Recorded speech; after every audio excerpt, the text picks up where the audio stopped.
ტრაუმის შემდგომი ფაზები, რომელთა სწრაფად გავლაზეც დამოკიდებულია ადამიანის ტრაუმის შემდგომი ცხოვრების ხალისი და ხარისხიც.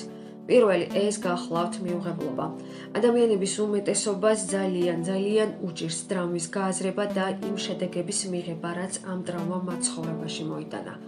მერე იწყება ბრაზი. ადამიანი ბრაზობს საკუთარ თავზე, ახლობლებზე, ოჯახის წევრებზე, ზოგადად მთელ სამყაროზე და ყველას და ყველაფერს ადანაშაულებს იმაში, რაც მოხდა.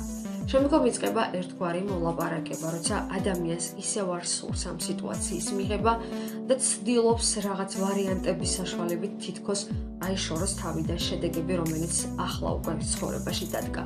ასე რომ ყოფილიყო, ისე რომ გაგვეკეთებინა. მოკლედ ძალიან ბევრ ვარიანტზე ფიქრობს. შემდგომ იწყება სევდა და დეპრესია და რა თქმა უნდა ეს ფაზაც ყველასთვის ძალიან რთულია და ბოლოს არის